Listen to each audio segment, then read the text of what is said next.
September 13th, 1942. Stalingrad sector, altitude 4,000 meters.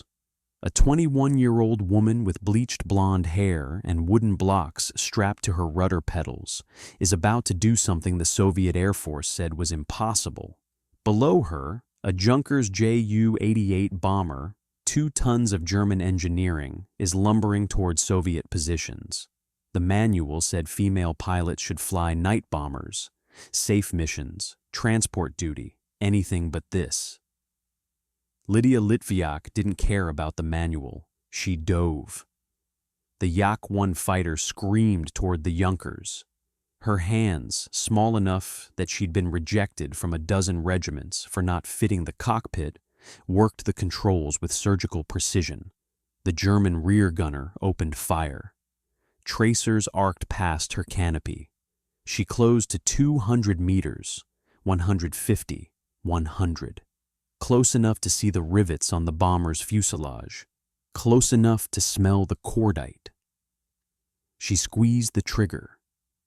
The 20-millimeter cannon bucked.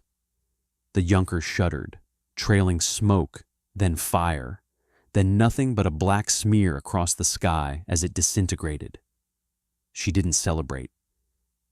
She pulled up, scanned for threats, and spotted the Messerschmitt Bf-109 climbing to intercept her. The German pilot had altitude advantage, energy advantage, tactical positioning. Everything the manual said meant he should win. Lydia turned into him anyway.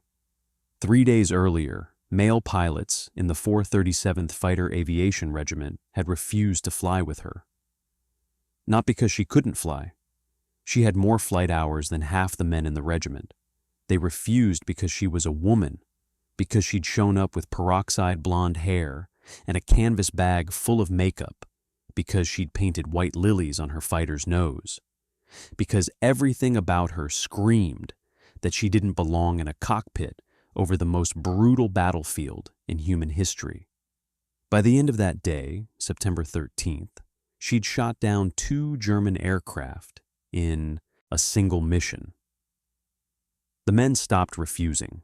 To understand how a 5-foot-tall woman who needed cushions to reach the controls became the deadliest female fighter ace in history, you have to look at the scoreboard in the summer of 1942.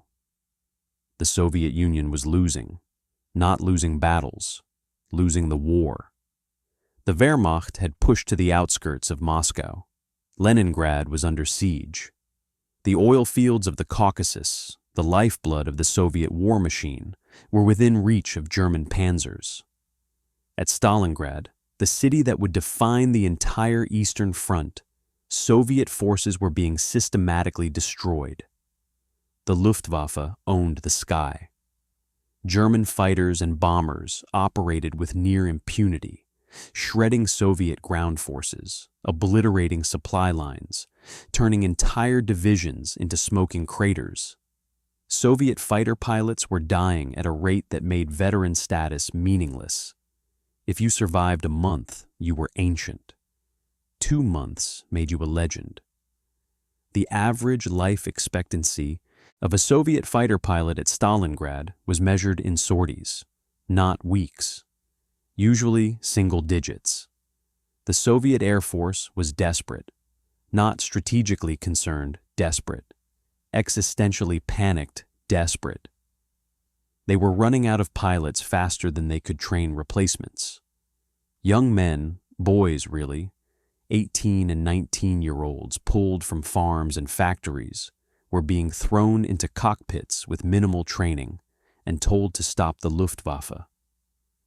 They died in droves. The math was simple and horrifying. The Germans were killing Soviet pilots faster than the Soviet Union could produce them. At that rate, the Red Air Force would cease to exist before winter. When an institution is that desperate, it starts considering options it previously dismissed as insane, like letting women fly fighters. Lydia Litvyak was born in Moscow in 1921. Her father was a railway clerk, nothing special, working-class family in a working-class city. In 1937, during Stalin's Great Purge, her father was arrested as an enemy of the people. He disappeared into the Gulag system and was never seen again. Lydia was 16. The state had just declared her father a traitor, which made her the daughter of a traitor, which in Stalin's Soviet Union meant she was marked, suspected, watched. Her future prospects ranged from grim to non-existent. She could work in a factory until she died, assuming she wasn't arrested herself. Or she could fly. She'd fallen in love with aviation as a teenager, joined a flying club, soloed at 15. By the time she was 18, she was working as a flight instructor, teaching other people how to stay alive in the air. When Germany invaded the Soviet Union in June 1941, Lydia immediately volunteered for military service. The Soviet Air Force rejected her. Not enough experience, they said. She had over 400 flight hours. She'd trained dozens of pilots. Didn't matter. She was a woman. Women didn't fly fighters. Women flew night bombers, slow biplanes that crept over German lines in the dark, dropping small bombs. Harassment missions. The Night Witches, they were called. And they were effective, but they weren't fighter pilots. Fighter pilots needed aggression, spatial awareness, split-second decision-making, physical strength to handle high-G maneuvers. Women, the Air Force believed, didn't have those qualities. Lydia knew this was nonsense. She also knew arguing wouldn't work. So she lied. She claimed she had over 900 flight hours, nearly double her actual time. The lie worked. She was accepted into the 586th Fighter Aviation Regiment, an all-female unit formed in October 1941. The 586th was commanded by Marina Raskova, a legendary Soviet aviator who'd convinced Stalin himself to authorize female combat units. Raskova had political clout and Stalin's ear, which meant she could do things other commanders couldn't, like form a regiment of women and put them in fighters. The male pilots in the Soviet Air Force thought this was a joke, a publicity stunt. Women flying Yak-1s and GG-3s, going up against Luftwaffe aces in Messerschmitt Bf-109s and Focke-Wulf 19s. Suicide. The women would last a week, maybe two, then the Air Force would quietly disband the regiment and everyone would forget this experiment ever happened. Lydia trained with the 586th through the winter of 1941 and into the spring of 1942. She learned to fly the Yak-1, a decent fighter when it worked, which wasn't always. Soviet aircraft production was focused on quantity over quality. Engines failed, guns jammed, radios didn't work. Pilots learned to compensate, to nurse failing equipment through missions, to land aircraft that should have fallen apart in mid-air. Lydia was good at this, better than good. She had an instinct for the Yak-1, an understanding of what the aircraft could and couldn't do that went beyond technical knowledge. Other pilots flew by the manual. Lydia flew by feel. She knew how hard she could push before the airframe started screaming. She knew the exact moment to pull out of a dive before the wings tore off. She knew how to coax an extra 50 kilometers per hour out of an engine that was already redlining. This wasn't recklessness. It was precision. She understood the machine. In September 1942, Lydia was transferred to the 437th Fighter Aviation Regiment at Stalingrad. This wasn't an all-female unit. This was a frontline combat regiment, male pilots, men who'd been fighting and dying over Stalingrad for months. When Lydia arrived with another female pilot, Katya Budanova, the men didn't hide their contempt. They didn't want women in their regiment. Women were a distraction, a liability, someone they'd have to protect instead of an asset they could rely on. The regiment commander, desperate for any pilot with a pulse, overruled the objections. Lydia and Katya would fly. The male pilots would deal with it. Lydia didn't try to win them over with charm or diplomacy. She won them over by being better than most of them. 3 days after arriving, September 13th, she flew her first combat mission with the 437th. A German bomber formation was approaching Soviet positions. Lydia and her wingmen were scrambled to intercept. She found the Junkers Ju-88, dove on it, closed to point-blank range, and shredded it with cannon fire. The bomber came apart in mid-air. Before she could return to base, a Messerschmitt Bf-109 jumped her. The 109 was faster, more maneuverable, flown by a pilot who'd probably been killing Soviet fighters for months. Lydia turned into him, forced a head-on pass, and lit him up. The Messerschmitt went down trailing smoke. 2 kills in 1 mission, her first combat mission. The male pilot stopped complaining. What the official records don't tell you, what the Soviet propaganda machine carefully omitted, was that Lydia wasn't motivated by patriotism or communist ideology or love of the motherland. She was motivated by cold, hard rage. Her father had been disappeared by the state she was now defending. Her family had been marked as traitors. She'd been rejected, dismissed, told she wasn't good enough because of her gender. Every German aircraft she destroyed was proof that everyone who doubted her was wrong. Every kill was vindication. This wasn't noble. It wasn't heroic in the way the state wanted to portray it.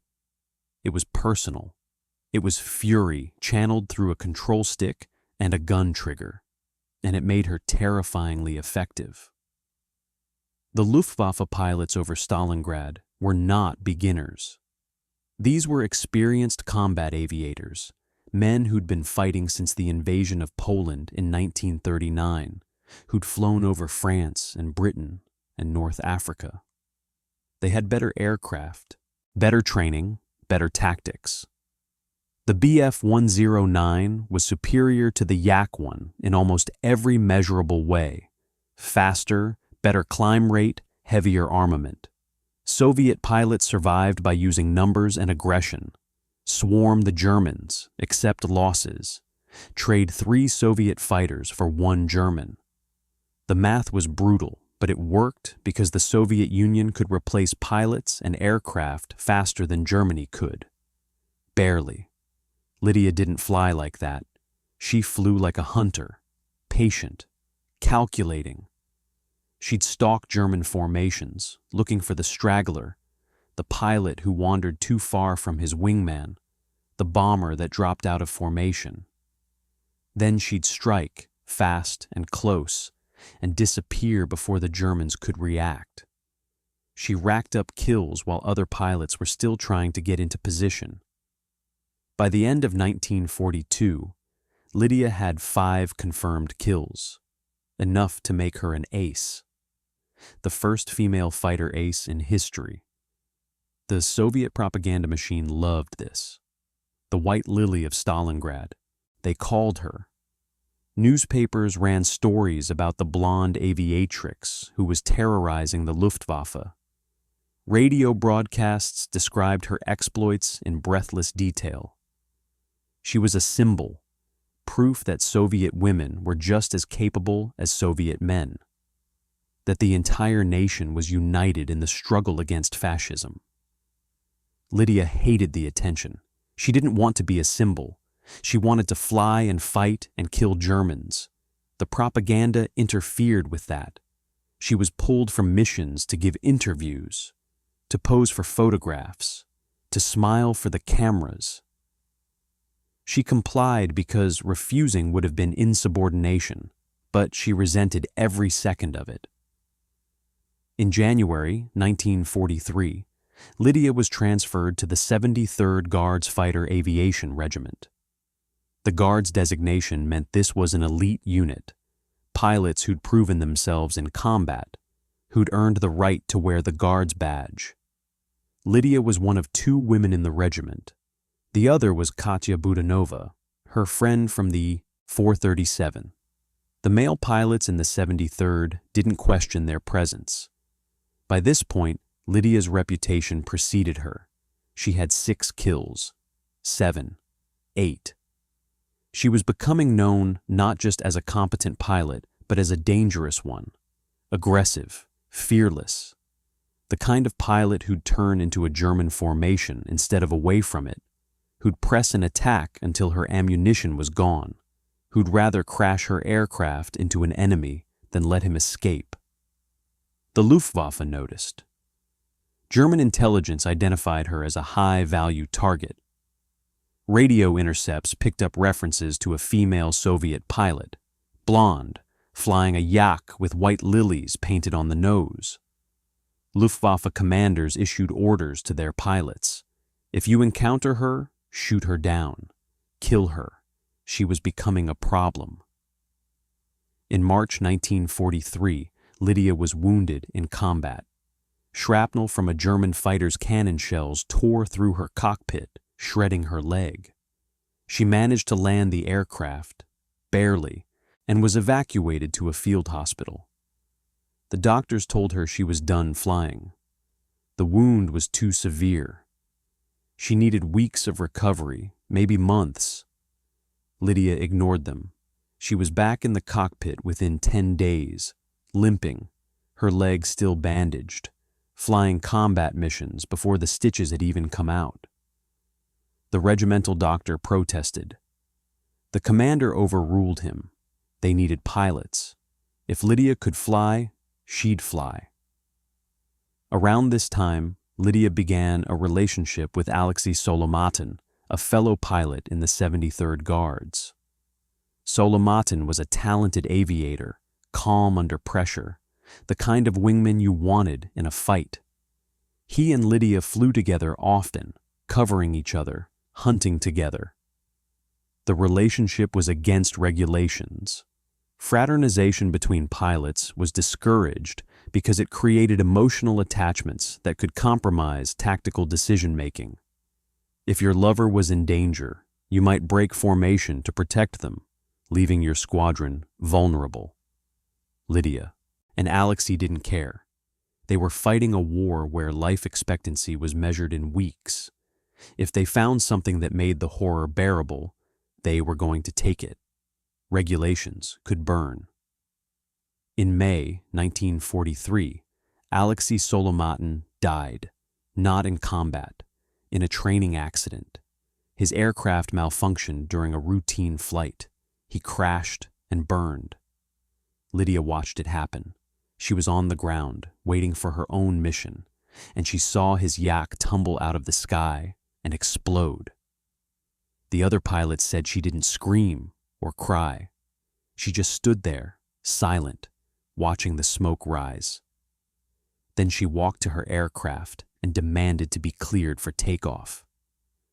The commander tried to ground her. She ignored him. She flew that day, and the next day, and every day after. Her kill count climbed. 9, 10, 11. The German pilot who was shot down by Lydia in one engagement refused to believe it when he was brought to her. He'd been flying Messerschmitts over the Eastern Front for 2 years. He'd shot down dozens of Soviet aircraft. He was an ace, and he'd just been outflown and shot down by a woman. When Soviet intelligence officers introduced him to Lydia, he laughed. He thought it was a joke, Soviet propaganda. They were trying to humiliate him by claiming a woman had bested him. Then Lydia described the engagement in precise detail. The altitude, the heading, the maneuvers, the exact moment she'd gotten on his 6 and put cannon shells into his engine. The German pilot's face went pale. It wasn't a joke. She'd actually done it. He'd been beaten by a 5-foot-tall woman with blonde hair and flowers in her cockpit. The humiliation was total. By the summer of 1943, Lydia had become what the Soviet Air Force called a free hunter. This was an elite tactic reserved for the best pilots. Instead of flying in formations, free hunters operated independently, searching for targets on their own initiative, engaging when and where they chose. It required exceptional situational awareness, tactical judgment, and pure flying skill. Most pilots couldn't handle it. The freedom was intoxicating, but the isolation was lethal. No wingman to cover you, no squadron to call for help. If you made a mistake, you died alone. Lydia thrived in it. She'd fly low over German positions, looking for targets of opportunity, artillery spotters, reconnaissance aircraft, transport planes. She'd strike, kill, and vanish before the Germans could scramble fighters to intercept her. Her kill count climbed to 12 solo victories, with 4 more shared kills. On August 1st, 1943, Lydia took off on what would be her final mission. The target was a formation of German bombers near Kozhevnia in eastern Ukraine. She was flying as part of a larger Soviet fighter group, but she broke off to pursue a separate target. Witnesses saw her engage multiple German fighters. Her yak was hit. Smoke poured from the engine. She was seen trying to make it back to Soviet lines, losing altitude, the aircraft visibly damaged. Then she disappeared. No parachute. No crash site immediately located. She was 21 years old. She'd been flying combat missions for 11 months. She had 12 confirmed solo kills and 4 shared kills, making her the highest-scoring female fighter ace in history. She'd flown 66 combat sorties. She'd been wounded in action. She'd been shot down and survived. She'd lost her lover. And on August 1st, 1943, she finally ran out of luck. The Soviet military didn't immediately declare her dead. There were rumors she'd been captured, that the Germans had taken her prisoner. In Stalin's Soviet Union, being captured was considered treason. Soldiers were expected to fight to the death. Surrender was betrayal. If Lydia had been captured, her family would be punished. Her name would be erased from the records. She'd become an unperson. Her mechanic, a woman named Inna Pasportnikova, refused to believe Lydia had surrendered. She spent the next 36 years searching for evidence of what had really happened. Tracking down witnesses, investigating crash sites, collecting testimony from villagers who'd seen Soviet aircraft go down in the area. It became an obsession. Inna knew Lydia, knew she'd rather die than be captured. The state's suspicion was an insult to her memory. In 1979, a Soviet Air Force officer investigating crash sites in Ukraine found the remains of a female pilot buried in a mass grave near Dmitrievka. The remains matched Lydia's description. Forensic analysis confirmed the identification. Lydia Litvyak had died in combat on August 1st, 1943. She hadn't been captured. She'd fought until her aircraft was destroyed and she was killed. She'd done exactly what the state demanded, and for 46 years, the state had suspected her of treason anyway. In 1990, Mikhail Gorbachev, then president of the Soviet Union, posthumously awarded Lydia Litvyak the title Hero of the Soviet Union, the highest honor the Soviet state could bestow. It had taken nearly 5 decades for the state to officially recognize what everyone who'd flown with her already knew. She was one of the best fighter pilots the Soviet Union ever produced. Gender was irrelevant. Skill was all that mattered, and Lydia had skill in terrifying abundance. Her legacy isn't sitting in a museum case. It's in every female fighter pilot who came after her. The Soviet Union produced dozens of female combat pilots during World War II. The Night Witches, the fighter regiments, the ground attack squadrons. Women flew everything from biplanes to Sturmovix to yaks. They flew combat missions. They killed enemy soldiers. They died in combat. And they did it because Lydia Litvyak and pilots like her proved it was possible. They kicked down the door. They forced the military, establishment, to confront its own prejudices. They demonstrated that courage and skill have nothing to do with gender and everything to do with the individual. The manual said women couldn't fly fighters. Lydia proved the manual was wrong. Modern air forces have female fighter pilots. The United States, Israel, Pakistan, India, China, Russia. Women fly F-16S and F-35s and Su-35s. They fly combat missions in Iraq and Afghanistan and Syria. They shoot down enemy aircraft. They drop bombs on enemy positions. They do everything male pilots do, and every single one of them is flying in the wake of Lydia Litvyak. She wasn't the first woman to fly. She wasn't the first woman to fly in combat. But she was the first woman to prove, beyond any doubt, that a female pilot could not only survive in air-to-air combat, but dominate it. 12 solo kills, 4 shared, 66 combat sorties, 1 year of combat, 21 years old when she died. Those numbers don't capture who she was. They don't capture the rage that drove her, the skill that defined her, the defiance that made her legendary. The men who refused to fly with her in September 1942 learned their lesson fast. By the time she died, 11 months later, every pilot in the Soviet Air Force knew her name. The Luftwaffe knew her name. German intelligence had a file on her. They'd issued orders to kill her specifically.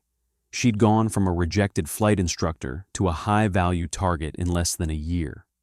That doesn't happen by accident. That happens because you're so good, so dangerous, so effective that the enemy decides you personally need to die. Real history isn't generals moving arrows on maps. It's not grand strategy and political decisions. It's individuals, often dismissed and underestimated, who refuse to accept the limitations placed on them. It's a 5-foot-tall woman with bleached blonde hair, strapping wooden blocks to rudder pedals so she can reach the controls, then going out and killing German pilots who had every advantage except one. She was better. The manual said women couldn't do this. The military establishment said women didn't belong in fighters. Male pilots said they wouldn't fly with her. Lydia Litvyak didn't argue. She didn't debate. She didn't try to convince anyone with words. She went up, found the enemy, and killed them, 12 times solo, 4 times with help. And when the men who'd refused to fly with her saw what she could do, they shut up and followed her into combat. Her story disappeared for decades after her death. The Soviet state, paranoid and vindictive, suspected she'd been captured and erased her from the official record. Her family suffered. Her name was whispered, not celebrated. It took a mechanic's 36-year obsession to prove what had really happened, to find her crash site, to identify her remains, to force the state to acknowledge that they'd wronged her. And even then, it took the collapse of the Soviet Union and Gorbachev's reforms to finally award her the recognition she'd earned in 1943. She died fighting.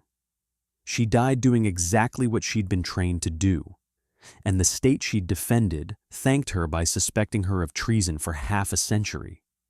That's the real story, not the propaganda version about the heroic Soviet aviatrix defending the motherland, not the sanitized version about courage and patriotism.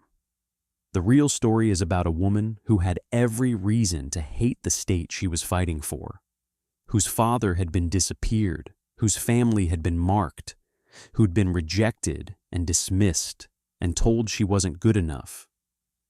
And she went out anyway and became the deadliest female fighter ace in history because the alternative was accepting that they were right about her. The rage that drove her wasn't noble. It was personal. It was the fury of someone who'd been told no her entire life and decided to prove everyone wrong by stacking up German corpses until the evidence was undeniable. Men like the German ace who refused to believe she'd shot him down had to confront the reality that their assumptions about gender and capability were completely wrong. The male Soviet pilots who'd refused to fly with her had to watch her outfly and outfight them. The military establishment that had rejected her had to pin medals on her corpse and admit they'd been wrong. She forced everyone to reconsider what they thought they knew, not through argument, not through politics, through results.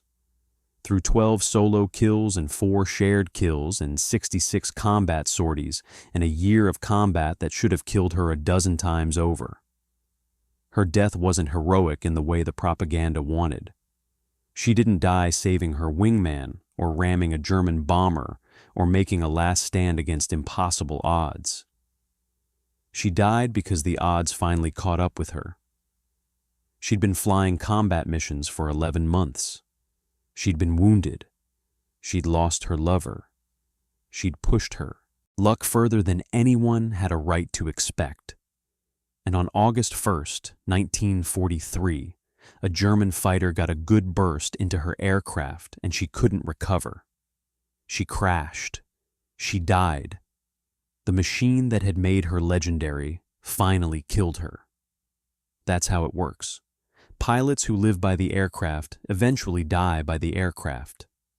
The only question is when. But her legacy isn't her death. Her legacy is every female fighter pilot who came after. Every woman who straps into a cockpit and takes off knowing that someone before her proved it was possible.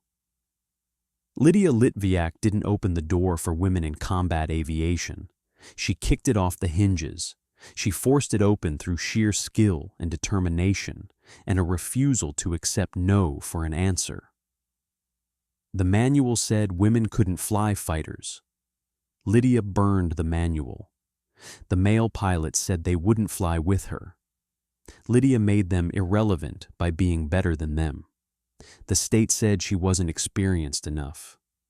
Lydia lied about her flight hours and then proved she didn't need them. Anyway, that's the pattern. That's the lesson.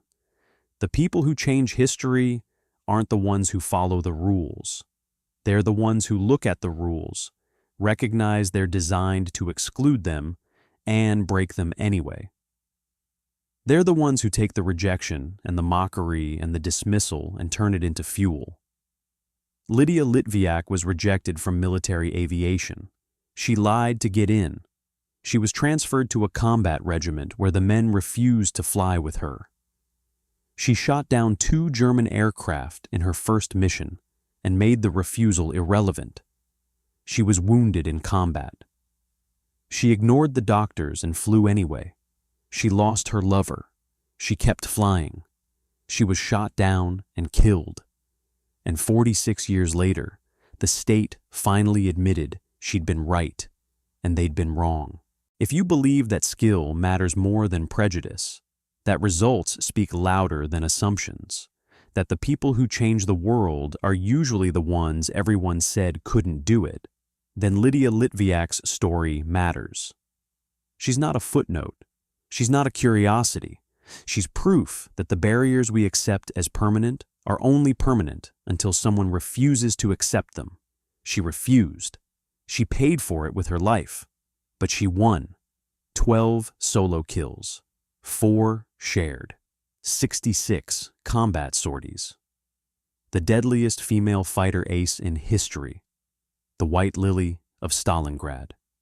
The woman who made male pilots shut up and follow her into combat. The woman who forced the Luftwaffe to issue kill orders specifically for her. The woman whose mechanic spent 36 years proving she died fighting, not surrendered. That's who Lydia Litvyak was. and that's why her story deserves to be remembered.